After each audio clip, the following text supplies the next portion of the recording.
Hello दोस्तों, welcome to YouTube classes. दोस्तों, ये जो न्यूज़ है वो अफ़गानिस्तान से है। अफ़गानिस्तान की न्यूज़ हम लोग कंटिन्यूसली देख रहे हैं, पढ़ रहे हैं और बड़ा ही दिल दहलाने वाला वहाँ पे अभी मंजर है। किस तरह से लोग वहाँ के चींटियों के जैसे हज़ारों की संख्या में एयरपोर्ट्स के ऊपर दौड़ रहे हैं, दूसरी कंट्रीज़ को रिक्वेस्ट कर रहे हैं कि उनको रेस्क्यू कर लें और उनको अपने कंट्रीज़ में रिफ्यूजी रख लें। बहुत ही ज़्यादा एकदम बिल्कुल अंधेरा जैसा नज़र आ रहा है अफ़गानिस्तान में, और जो है उम्मीद की कोई किरण भी नज़र नहीं आ रही है। लेकिन बहुत सारे लोग इस बात से भी शॉक्ड हैं कि कैसे 20 साल की ट्रेनिंग के बावजूद भी अफगानिस्तान की फोर्सेस ने कुछ हफ्ते में ही अपने घुटने तालिबान के सामने टेक दिए। तो ये अलग टॉपिक रहेगा जिसमें हम लोग बात कर सकते हैं कि उसके क्या क्या रीजंस रहे थे। तो पूरे अफगानिस्तान में इस समय तालिबान की सत्ता वो स्थापित हो चुकी है, पूरी तरह से वो कंट्रोल में है। लेकिन उसके बीच में एक ऐसी न्यूज़ भी आती है जो हमें बताती है कि अभी तालिबान ने अफगानिस्तान को पूरी तरह से कैप्चर नहीं किया है। अभी भी वहाँ पे एक जगह ऐसी है जो तालिबान के कंट्रोल से बाहर है। तो उसी के बारे में हम थोड़ा बात करने वाले हैं इस पूरा न्यूज़ में, तो आप मेरे साथ बने रहिए। आखिर तक मैं आपको बताऊंगा पूरा मामला क्या है, कौन सी वो फोर्स है, कौन सी वो जगह है, थोड़ा हिस्ट्री के बारे में आपको बताऊंगा ताकि इन पूरे मामले की आपको अच्छी इन्फॉर्मेशन मिल सके। देखिए दोस्तों, वो जो एरिया है वो है पंजशीर वैली। हिंदू कुश की पहाड़ियों में होता है और वैली हम सबों को पता है कैसी होती है। वैली दो माउंटेन्स के बीच में एक बिल्कुल ऐसे नैरो सी जगह होती है जहाँ से कोई रिवर वगैरह निकलती है, तो उसे वैली कहा जाता है। तो ये पंजशीर वैली है। अगर इसके बारे में थोड़ी आपको ज्योग्राफिकल मैं इन्फॉर्मेशन दूं तो देखिए, यहाँ पे आपका आता है काबुल, और काबुल से सिर्फ 150 किलोमीटर दूर नॉर्थ की साइड में है आपको मिलेगी वहाँ पे पंजशीर वैली। जैसा कि आप यहाँ पिक्चर में देख सकते हो, इसके दोनों तरफ इस तरह से माउंटेन है। एक्चुअली इसके चारों तरफ ही माउंटेन है, तो ये हर तरफ से माउंटेन से घिरा हुआ है और ये माउंटेन बिल्कुल स्टीप माउंटेन है। इसके ऊपर चढ़ाई करना बिल्कुल भी आसान नहीं है। लेकिन इसका एक ही पॉइंट है जहाँ से आप एग्जिट कर सकते हो, जहाँ से आप एंट्री कर सकते हो, और वो भी काबुल की तरफ से है। तो आप कहीं और से यहाँ पे एंट्री नहीं कर सकते, सिर्फ एक ही रास्ते से कर सकते हैं, और जो उस रास्ते को कंट्रोल करता है वही पंजशीर वैली को भी कंट्रोल करता है। पंजशीर का नाम होता है 5 लायंस। हालांकि कुछ लोग इसके अलग अलग मतलब निकालते हैं, लेकिन फारसी भाषा में इसको बोलते हैं 5 लायंस। कुछ लोग कहते हैं कि यहाँ पे 5 अलग बड़ी बड़ी माउंटेन हैं, इसलिए इसका नाम रखा है। Anyway, that's a separate case, लेकिन पंजशीर का नाम होता है 5 लायंस। तो अभी यहाँ पे मामला ये जो आता है करंट में, वो इसीलिए न्यूज़ में है क्योंकि जो यहाँ के अफगान के वाइस प्रेसिडेंट थे पहले, वो अभी भाग के कहाँ चले गए हैं, पंजशीर वैली में जाके चले गए हैं। और वहाँ के जो प्रेसिडेंट थे वो घनी, वो तो आपको पता है देश छोड़ के ही चले गए हैं। लेकिन प्रेसिडेंट अमरुल्ला साले ये कहाँ चले गए हैं, पंजशीर में। तो यहाँ के एक्टिंग प्रेसिडेंट हैं अभी, मतलब इन्होंने सेल्फ डिक्लेयर किया है कि एक्टिंग प्रेसिडेंट हैं। हालांकि वहाँ पे जो रियल कंट्रोल है वो तो अभी तालिबान के हाथ में ही, आपको पता है।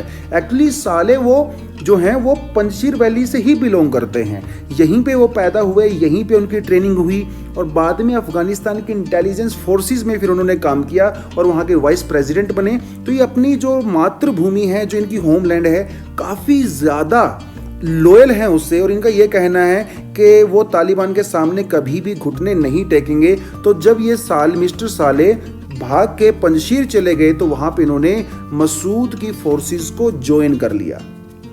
अब ये मसूद कौन है, इसके लिए हमें थोड़ा सा वहाँ की हिस्ट्री में जाना पड़ेगा। तो जब हम लोग अफगानिस्तान की हिस्ट्री में बात करते हैं तो सोवियत्स की बात हमेशा की जाती है। हमें पता है कि 70s 80s का दौर ऐसा हुआ करता था जब अमेरिका और रशिया के बीच में कोल्ड वॉर चला करता था, और रशिया अपनी जो कम्युनिस्ट आइडियोलॉजी है उसको ज़्यादा से ज़्यादा कंट्री में फैलाना चाहता था। अफगानिस्तान भी उसका टारगेट था। इसीलिए 1980s में जो है 1979 में एग्जैक्टली रशिया ने अफगानिस्तान के ऊपर इन्वेजन किया, उसके ऊपर अटैक किया। लेकिन रशिया से लड़ने के लिए जो मुजाहिदीन की फोर्सेस थी, जिसको अमेरिका ने और पाकिस्तान की मदद से तैयार किया गया था, वो रशिया के साथ लड़ रही थी, और फाइनली 1989 में उन्होंने रशिया को अफगानिस्तान से खदेड़ दिया। लेकिन दोस्तों, आपको एक बात मैं बता दूं कि ये जो पंजशीर है, इसकी लोकेशन ऐसी है कि इसके चारों तरफ स्टीप माउंटेन्स हैं। तो रशिया वालों ने भी भरपूर कोशिश करने के बाद भी वो पंजशीर वैली को कंट्रोल नहीं कर पाए थे। इसी तरह पहले ब्रिटेन भी 19th सेंचुरी में, जब ब्रिटेन वर्ल्ड सुपर पावर हुआ करता था, जब वो अफगानिस्तान को कंट्रोल करता था, उस समय भी पंजशीर वैली को ब्रिटेन भी कंट्रोल नहीं कर पाया था, रशिया भी कंट्रोल नहीं कर पाया।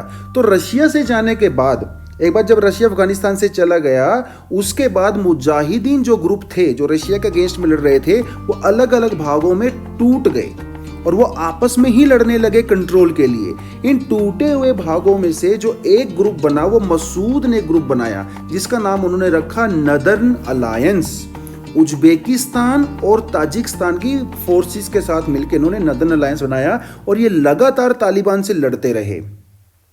तो जब तालिबान वहां पे पावर में आया, अफगानिस्तान के अंदर तालिबान 1996 में पावर में आया, उस समय भी तालिबान जो है वो पंजशीर को कंट्रोल नहीं कर पाया, तब भी ये इंडिपेंडेंट थे।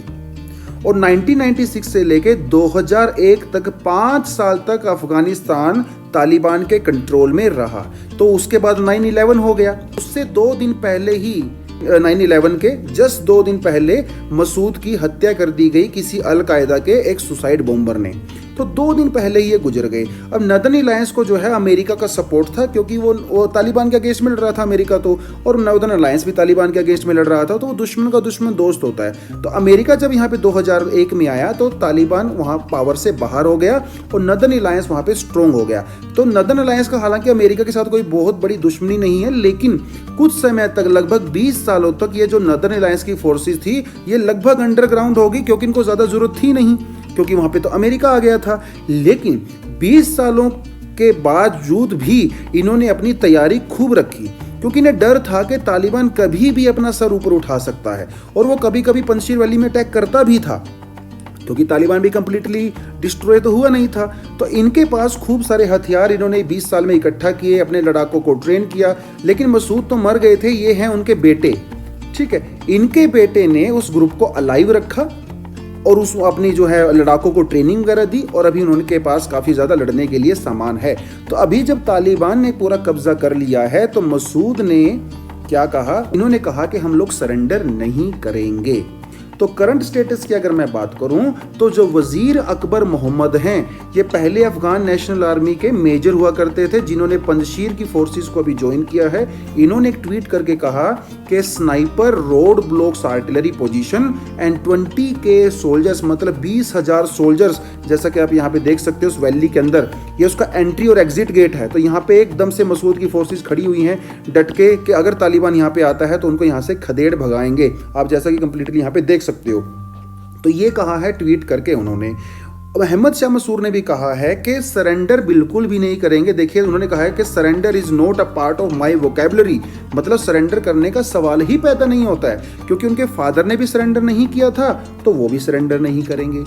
लेकिन मसूद ने बात बात में ये भी कहा है कि देखिए, वायलेंस हम नहीं करना चाहते हैं, हम लोग नेगोशिएशन में बिलीव करते हैं। अगर तालिबान अफगानिस्तान के अंदर ये प्रॉमिस करे कि वो इंक्लूसिव गवर्नमेंट बनाएगा, मतलब वो सारे के सारे ग्रुप्स को वहाँ पे लेके चलेगा, वीमेन राइट्स को प्रोटेक्ट करेगा, हर छोटी छोटी बहुत सारी वहाँ पे एथनिक जो ग्रुप्स हैं सबके साथ अगर लेके चलेगा, तो हम बिल्कुल भी उनके साथ लड़ना नहीं चाहते हैं, हम उनके साथ नेगोशिएशन कर लेते हैं। क्योंकि बात देखो दोस्तों ऐसी है कि तालिबान अभी है बहुत रियल फोर्स।